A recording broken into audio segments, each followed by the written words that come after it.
16,000 years ago, Australia's east coast stretched unbroken from Cape York to the southern tip of Tasmania.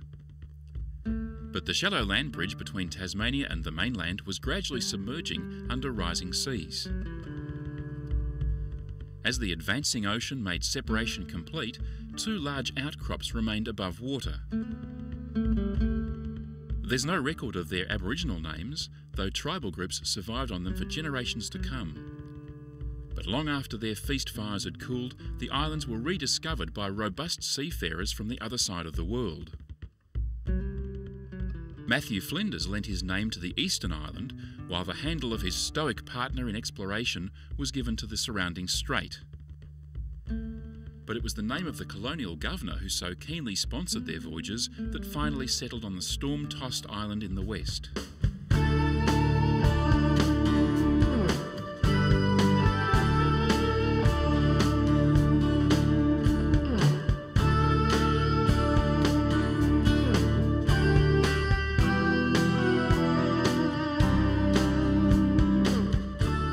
Sailing north in 1770, Captain Cook first sighted Australia off Victoria's southwest coast, and for 28 years it was assumed that Tasmania, to the south, was simply a continuation of the mainland. What that meant was that all ships plying between England and Sydney had to loop south around Hobart. So when Bass and Flinders circumnavigated Tasmania in 1798, they did far more than just redraw the map.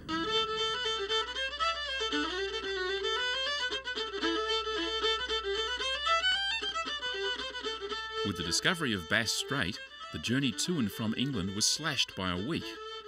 But though it took time from a long, hard voyage, the shorter journey certainly wasn't a safer one. These days, the waves that crash onto King Island's jagged rocks and reefs are a major tourist attraction and a treasured backdrop to local life. But with its coastline straddling the entrance to Bass Strait, King Island often spelt disaster for 19th century seafarers, particularly when foul weather obscured the sun and stars for days on end. Navigation was next to impossible. In fact, King Island has the dubious distinction of being Australia's shipwreck capital, sealing the fate of more than 70 vessels within a century of its discovery. In the island's museum, remnants of the wrecks abound, but out along the shoreline, tide and time have washed most of the evidence away. For example, all that's left of the Shannon, which ran aground on the northwest coast in 1906, are her rusting boiler and connecting rods, and today they're the only relics of King Island's maritime past remaining above water. But down below, it's a different story.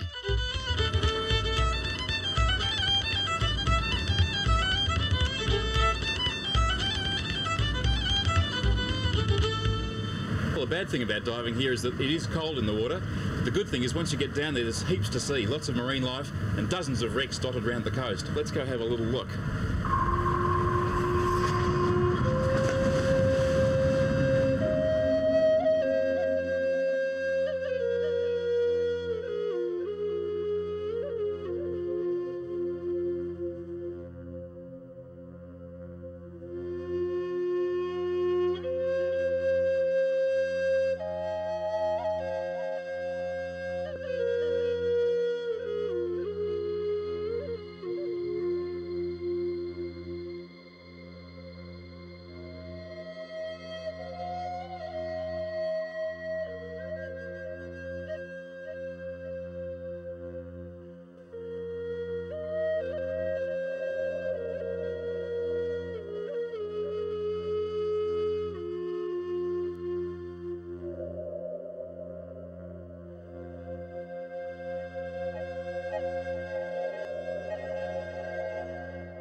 Fantastic. The water's not as cold as I thought. You should come and try it for yourselves.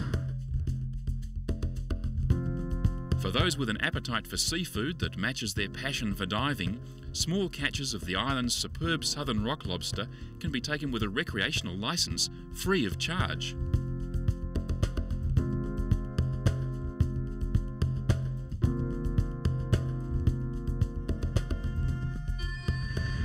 Back in 1866, when Captain Archibald Currie gave his name to this harbour, it was a safe refuge for seafarers who knew all too well the potentially lethal combination of Bass Strait's mountainous seas and King Island's rugged, rocky coast. Today, the harbour is still a welcome sight for the more than 10,000 tourists who come to King Island each year. That's because it's such a pretty place with its fleet of colourful fishing boats, but it's also because of what those boats contain.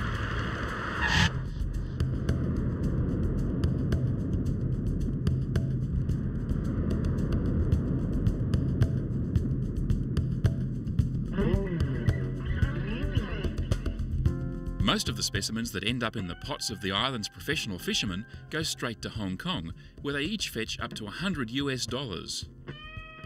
But without the cost of export, visitors can claim their portion of the catch at a more affordable price.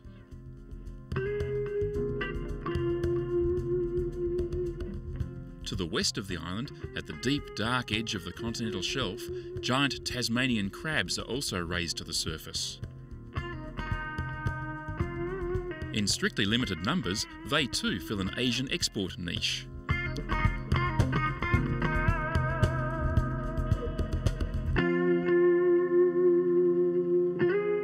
But a more substantial seaborne contribution to the island's economy comes in the form of huge fronds of bull kelp, ripped from their rocky moorings and tossed ashore by the Southern Ocean swells.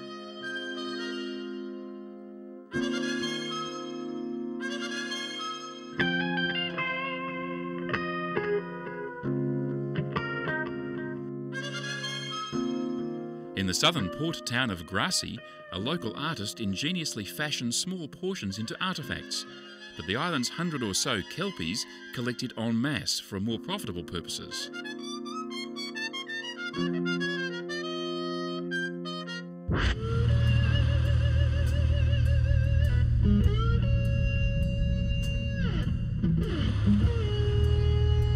For each dried tonne they contribute to the local processing plant, they receive close to $400.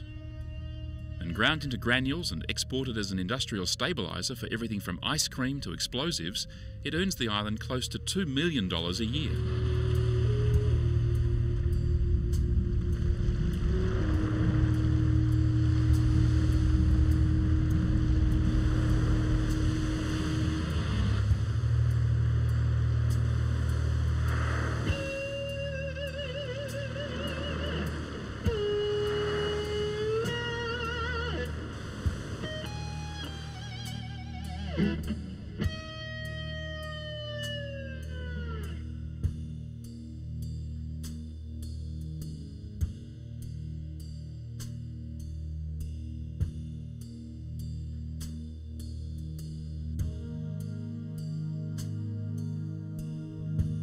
It's a messy business, but even the clouds of kelp dust have a silver lining.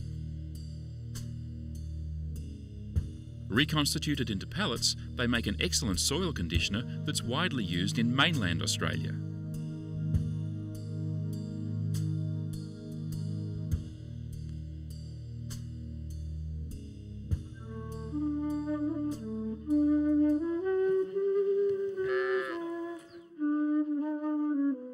But that's not the secret of King Island's own lush pastures. Legend has it that the best of these grasses sprang from seeds of melilot, spilt from torn mattresses washed ashore from disintegrating wrecks. By the 1870s, a certain farmer Giles was collecting melilot and distributing it wherever he rode, and by the turn of the century it had spread across the length and breadth of the island. Today, King Island pastures nurture some of Australia's finest beef and dairy herds. And while most of the meat makes straight for Japan, the island's superb blue, brie and cheddar cheeses are found in restaurants and delicatessens across the globe.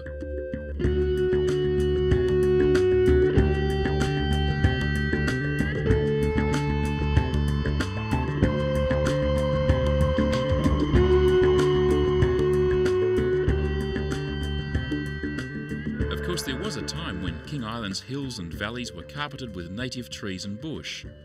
But indiscriminate felling, devastating bushfires and clearing for soldier settlement after both world wars left little trace of the thick and lofty timber Lieutenant Charles Robbins described in 1804.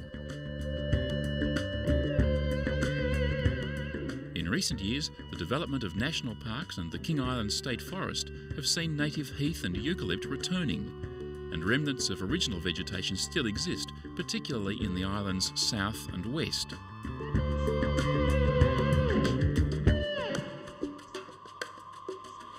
This is Yarra Creek Gorge. It's a deep, dense oasis in the midst of the surrounding farmland. It's a magic place with a dense understory of tree ferns and ground ferns, topped with magnificent paperbarks and blue gums, and surrounded by musk, pinkberry and blue oliveberry. It's cool and quiet. The only sounds you'll hear are the water tumbling over the waterfall, the wind in the trees and the calls of the birds.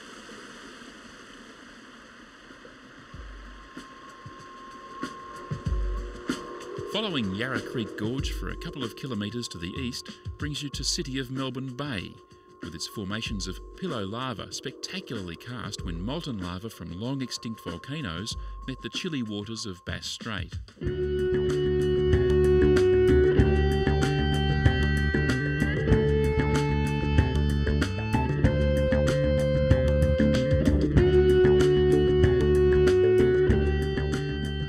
Back through the gorge to the island's southwest reveals a very different kind of forest.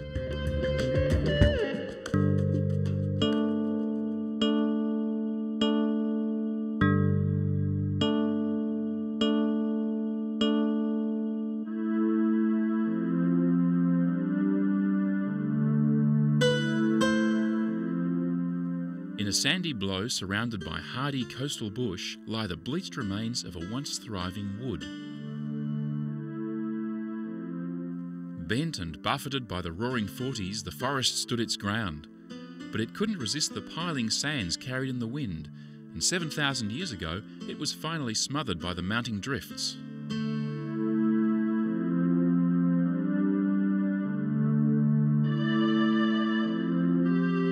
Of course, the winds that dropped the sand here in the first place could just as easily blow it away again, and that's exactly what happened. However, the calcium in the seashells that made up the sand left us a legacy. Absorbed by the long-departed trees, it mimics their forms in this ghostly biological graveyard.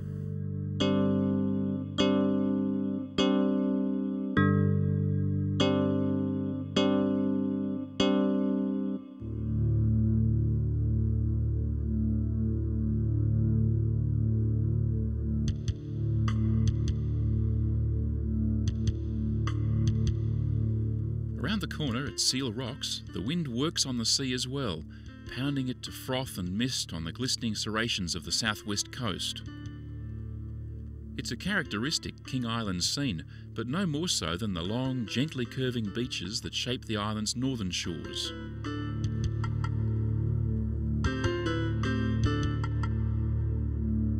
But when the sea's up, surfing comes into its own.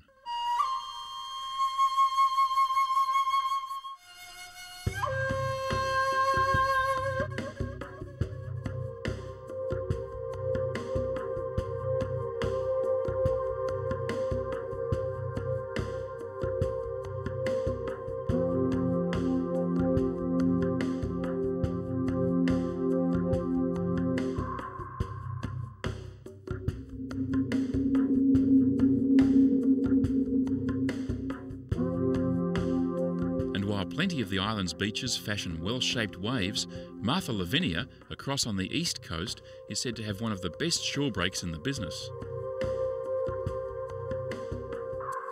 For years, the stars of international surfing kept the news to themselves, using King Island as a hidden retreat.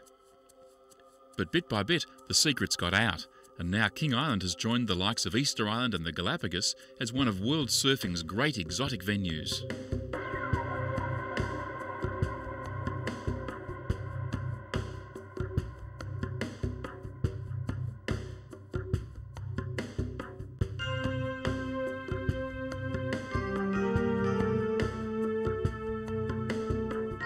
Linked in a 30-kilometre chain of sand that stretches halfway down the island's east coast, Lavinia Beach forms the foreshore of Sea Elephant and Lavinia Nature Reserve. At first sight, this large expanse of low-lying heath doesn't seem to harbour any unusual landforms, but appearances can be deceptive.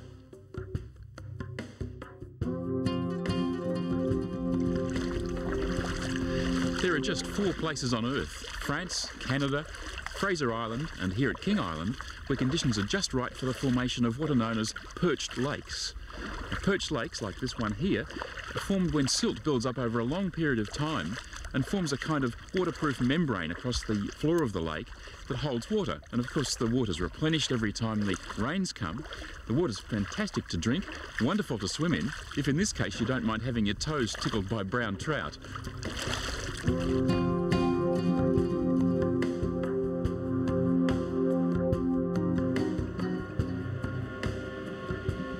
As its name suggests, Sea Elephant River was once home to large breeding colonies of sea elephants. But discovered by Europeans in the early 19th century, they were quickly hunted to extinction for their oil, skins and tusks. Now, free from the threat of encroaching civilization, Sea Elephant River and its hinterland have regained a precious sense of wilderness, providing the island's unique blend of fauna with the secure feeding and breeding grounds it needs to survive and multiply. Just like mainland Australia, King Island today is home to a range of native and exotic plants and animals. Fortunately for the island, 2 of the most destructive exotic species, the rabbit and the fox, didn't make it here. Rabbits would have devastated the vegetation just as they did on mainland Australia, and foxes would have had a field day with the small mammals and bird life.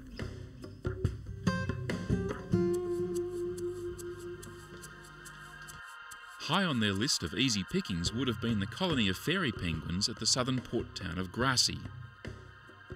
These smallest members of the penguin family come ashore every night and head for their sandy burrows, watched only by a delighted throng of tourists.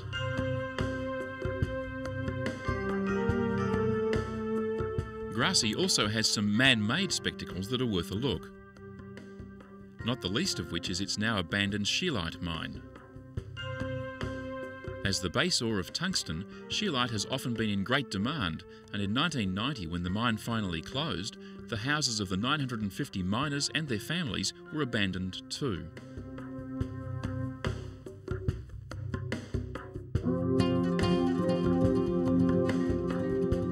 Grassy lives on as an attractive fishing and boating harbour, and King Island's only deep-water port.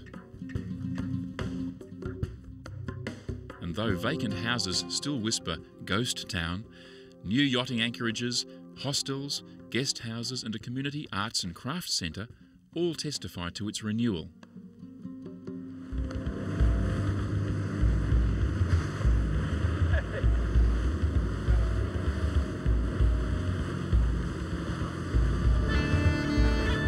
Once a week the supply vessel comes into Grassy Harbour.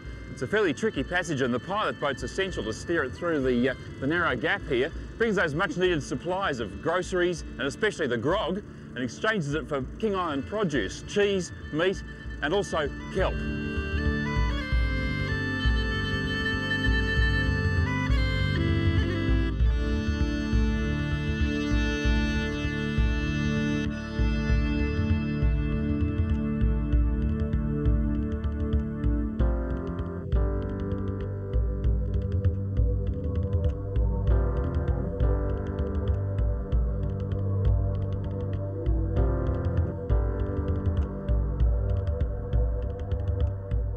Notwithstanding hints to the contrary, King Island isn't big on towns.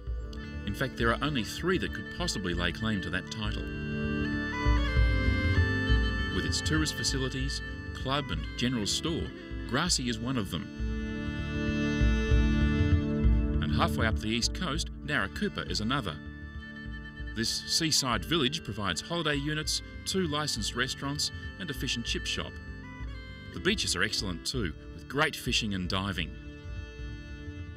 But with over half the population of 1,800 or so, Currie is definitely the big smoke.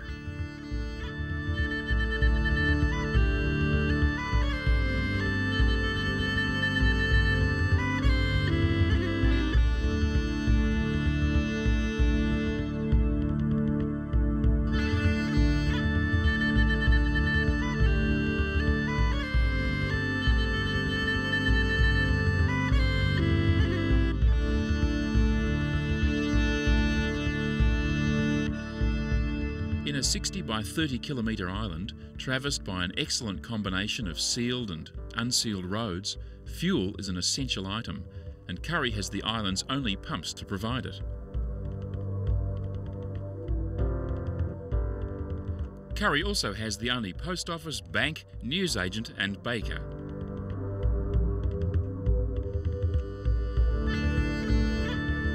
But Currie has a lot more to offer than the bare necessities.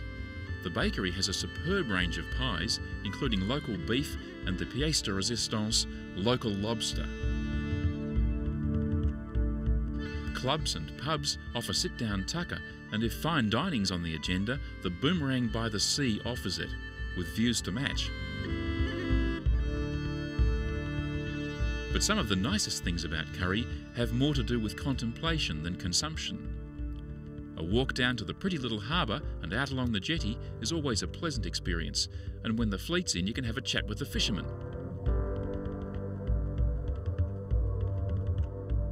On the way back, you can drop into Carolyn Kinnenmonth's studio and talk about her pottery and the island she visited for a quiet weekend back in 1980.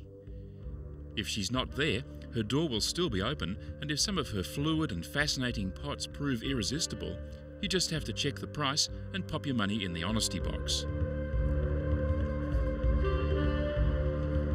You mightn't call Currie an artist's colony, but back in town there's other excellent work in progress. Kathy Cooper's inspiration spends much of its time circling watchfully above, but when the raptors alight, Kathy's there to capture their implacable, predatory gaze. For Cheryl Kerr, the junction of sea, shore and sky holds a timeless fascination. And for those who've strolled the island's rock-strewn coast, her evocative pastels are immediately and hauntingly familiar. Barry Collis selects an eclectic range of subjects and claims no personal obsession with maritime disaster.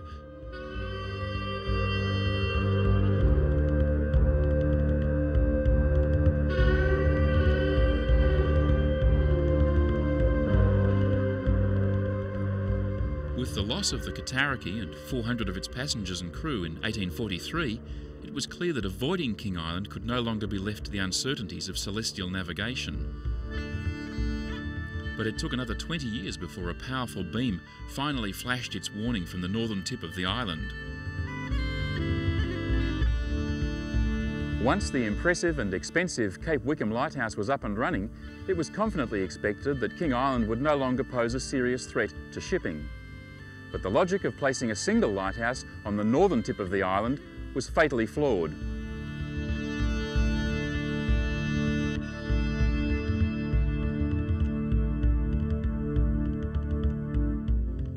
Cape Otway, on the tip of Victoria's southern coast, also had a light, and because it was only 80 kilometres to the north of Cape Wickham, vessels off course could and did mistake the Wickham light for the Otway light, sail safely to its south, and straight onto the coast of King Island.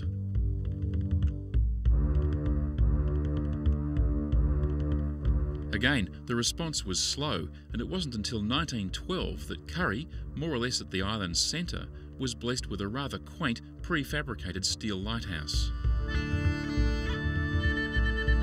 With its completion and the progressive replacement of sail with steam, King Island's fearsome ship-breaking reputation faded.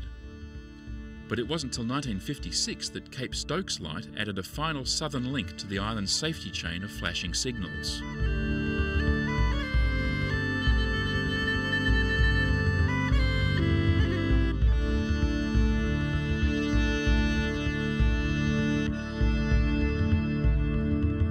Today, life for the island's small, friendly population proceeds at a measured pace that's distinctly different from both the workaday and holiday atmosphere of the mainland.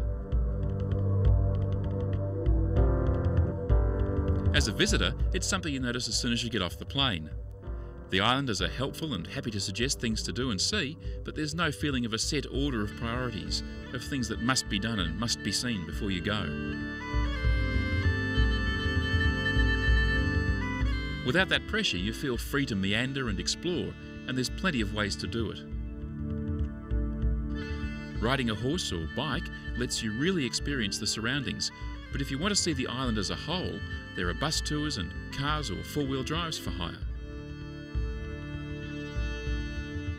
But when you reach the end of the road, you can get the blood sugar flowing with some local delicacies, then follow the tracks more or less anywhere your fancy takes you, so long as you observe the normal country courtesies.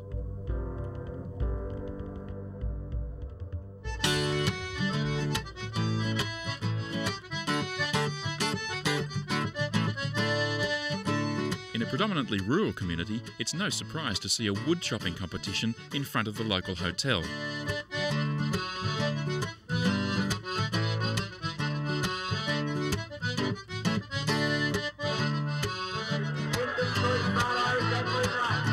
Horse racing too is a normal part of Australian country life, but for an isolated community the size of King Island to support a 2-month galloping and pacing season is pretty incredible.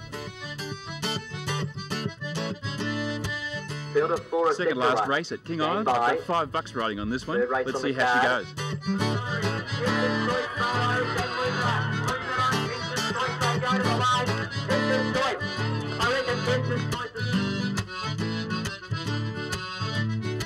It all culminates on New Year's Day with the King Island Cup. And with entrants from mainland's north and south, it's a class event.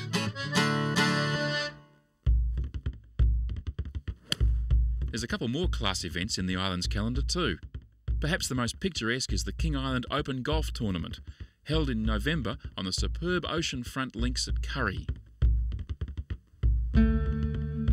Reminiscent of St Andrews in Scotland, the attraction of the course extends well beyond the island's shores. In March, there's the Imperial 20 coast-to-coast foot race, covering the 20 imperial miles from Narracoopa on the island's east to Currie on the west coast. Some of the best long-distance legs in Australia do battle, and the event's so popular that hopeful entrants have to register early to be sure of a start. The March long weekend also sees the running of the Queen's Cliff to King Island, with 30 to 40 of Australia's top ocean racers lining up for the honour of tacking first into Grassy Harbour.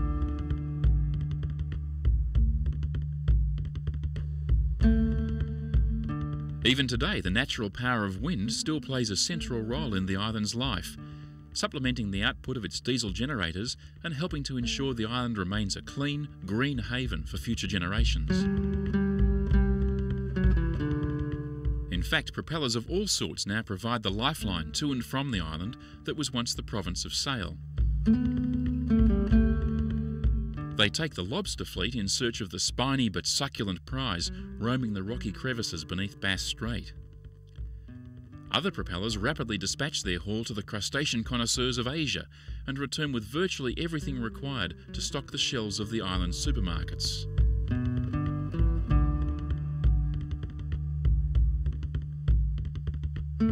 Even the island's heavier imports and exports progress with the turn of a screw, and every inbound and outbound passenger relies on propeller power too.